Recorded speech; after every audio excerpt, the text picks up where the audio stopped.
जिनके घर में भोजन तो बनता है, सब अच्छे अच्छे 56 प्रकार के भोज बनते हैं, लेकिन जब भोजन का टाइम आता है भोजन नहीं कर पाते। सुखी सुखी और खुशी खुशी घर में अशांति अशांति का माहौल रहता है। कभी अशांति से कभी शांति की ओर जाते ही नहीं। बनते 56 प्रकार के भोजन है और वो जब अंग नहीं लगते, घर में वो खुशी नहीं मिलती जो एक गरीब आदमी की तरह मिलती है। इसके पीछे कारण क्या है?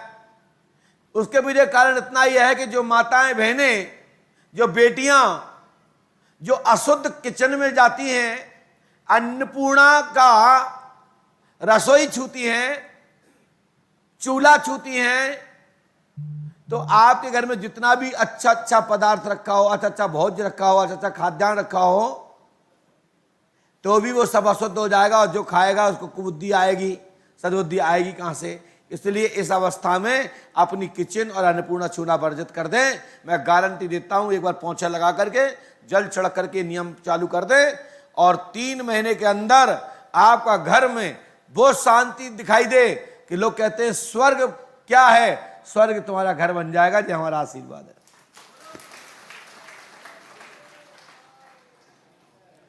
बोले श्री हनुमान जी पंडोकर सरकार की। ये विधि को नियम से करें। घर में जो भूत बुलाते हैं, प्रेत बुला लेते हैं, वो कैसे आते हैं? मैं आपको कई बार बता चुका हूं। जो शेष आटा आपके घर में बचता है भोजन के बाद, कई माताएं बहनें बड़ी आलसी होती है, कई ऐसी हैं और कई तो ऐसी हैं कि इसका विरोध करती है। सास हाथ पर तोड़ देती बहू का, कई बहुएं तोड़ देती सास का इस चक्कर में।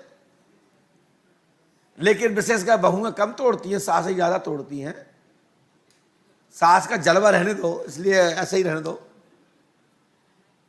तो कोई भी व्यक्ति को घर में जो काम चोरनी टाइप के होते हैं, उनका कोई आएगा, लड़का आएगा, पति आएगा, देवर आएगा, जेठ आएगा, तो गरम गरम बना देंगे। कौन आटा मारेगा? तो उन्हें लिया, आधा की बनाई और आधा लिया, गीला कपड़ा रखा और लपेड़ा और रहता ही फ्रिज में। और ना रात में जेठ आए, ना ससुर आए, ना देवर आया, ना नंद आई। सवेरे उठे, उन्हें भाई आटा का लिया और पुरानी सब्जी ली, छानी बासी, भाई में भर के आलू पराठा। तो ये ध्यान रखो, ये सब घर के विनाश की जड़ है। ये घर में अशुद्धि फैलाती है। इसमें भूत भोज्य है वो। और जो गूथा हुआ आटा घर में रखते हैं और वही खा लेते हैं, तो हमने आपने क्या किया? भूतों का जूठा खा लिया। और जब भूतों का जूठा खाओगे तो क्या होगा? घर में भूत बाधा हो जाएगी, आपकी भूत बुद्धि हो जाएगी। तो आप जो भूतों को निमंत्रण खुद देते हैं, आपके कई पूर्वज हैं जो भूखे फिर रहे हैं, वो खा जाते हैं उसको। कई अगल बगल की जो आत्माएं होती हैं, कोई पूछता नहीं।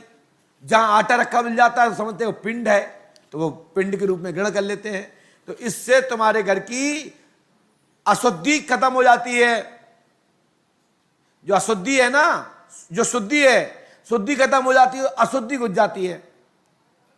घर की शुद्धि खत्म होकर के अशुद्धि प्रवेश कर जाती है।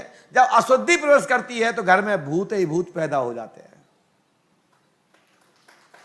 और भूतों का जूठा आप लोग कर खा लेते हो, तो इससे परिवार आपका नष्ट होता चला जाता, नष्ट होता चला जाता। घर की बरकत खत्म हो जाती है, लक्ष्मी भी नहीं रुकती है, बीमार लोग पड़ने लगते हैं और एक दूसरे पर भूत आने लगते हैं। ये कारण है तुम्हारे घर में आटा रखना, गुथा हुआ आटा को रखकर उसको पिंड बन जाना, और पिंड भूत रूप ग्रहण कर लेते हैं। तो घर में अशुद्धि बढ़ जाती है और शुद्धि आपके घर से चली जाती है। वहां से लक्ष्मी भी चली जाती है, अन्नपूर्णा भी चली जाती है, घर का वातावरण भी चला जाता है। और जो भूतों का भोजन करते हैं उनकी बुद्धि खत्म हो जाती है, कुबुद्धि आ जाती है, बुद्धि शून्य हो जाती है और परिवार में जीते जागते शमशान घाट बन जाता है। ऐसा महर्षियों और श्रोतियों के आधार पर मैं जन श्रोति में आपको सुना रहा हूं।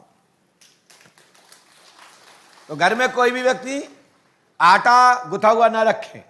बाकी के आटे के हमने कई उपाय आपको बताए हैं, कई तरीके बताए हैं। तो एक ही तरीके से एक ही चीज के अनेक उपचार हैं। ये नहीं कि गुरुजी ने बताया था ऐसे, ये तो ऐसे बता रहे हैं। तो उन्होंने कहीं से पढ़ा होगा, कहीं से देखा होगा, लेकिन मेरा मत उनसे रहता है कोई ऐसी चीज मत बताएं कि जिससे समाज का और अच्छे घर का विनाश हो।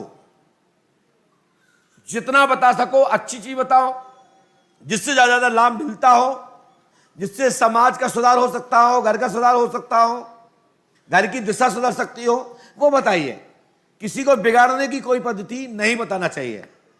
और हमेशा हर व्यक्ति को अपने साधक से, अपने गुरु से पूछ करके समाधान पाना चाहिए। बोले श्री हनुमान जी पंडों सरकार की जय। जय श्री राम। बोले श्री हनुमान जी पंडों सरकार की। इसके बाद जिनका नाम मनीष कुमार दुबे हो वो खड़े हो जाएं।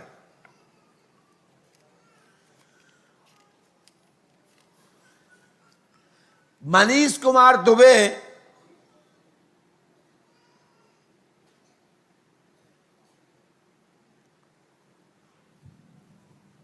माइक उठाइए। अंतिम में आपको मैं पंडों सरकार का संक्षिप्त इतिहास अवश्य बताऊंगा, जिससे कि टेलीविजन के माध्यम से, टीवी के माध्यम से, सोशल मीडिया के माध्यम से आप लोग इसको समझ सकेंगे कि पंडोकर धाम क्या है और पंडोकर धाम की शक्ति किसे कहते हैं और इस शक्ति का महत्व क्या है। ये दरबार में आपको टोटके उपाय बताने का पीछे का कारण क्या है, क्यों बताया जाता है, क्यों बताया जा रहा है, क्या ये बताना चाहिए, उचित है या अनुचित, इस पर मैं अवश्य संक्षिप्त प्रकाश डालने का प्रयास करूंगा। किसी ने मैसेज लिखा है, हमारे बगल के मोबाइल पर चल रहा है, मैं उसको अवश्य ही 5 मिनट में जवाब दूंगा। बताइए कहां से आए? जी जिला नरसिंहपुर, एमपी जिला नरसिंहपुर। जी कहाँ रहते हैं आप? साली चौका। क्या समस्या है आपकी? मैं सेवा सहकारी समिति में सहायक प्रबंधक प्लस कंप्यूटर ऑपरेटर हूँ। कहाँ पर? साली चौका नगर परिषद सेवा सहकारी समिति बॉबी कला में। बॉबी कला जी कहाँ, कौन जिले में पड़ता है? नरसिंहपुर जिला, तहसील काटरवाड़ा। स्क्रीन पे पड़ी है। हमने लिखा सेवा सरकारी समिति कि मैं जॉब में कच्चे से पक्के में आप हो जाएंगे, मनोरथ पूर्ण होगा, 99 101% सफलता मिलेगी, आशीर्वाद है। पढ़ने में आ रहा है? कहाँ लिखा है? जी लिखा है। ईश्वर सहायता करेंगे। वर्ष 2024 में मार्च आपके लिए बड़ी खुशहाली का समय रहेगा, आशीर्वाद है जी। बोलिए पंडोकर धाम की जय। और आप स्क्रीन पर पढ़ सकते हैं। मैं गारंटी देता हूं आपकी मनोकामना पूरी होगी और सफलता मिलेगी, आशीर्वाद है। जी गुरुदेव। माइक नीचे दीजिए, आशीर्वाद।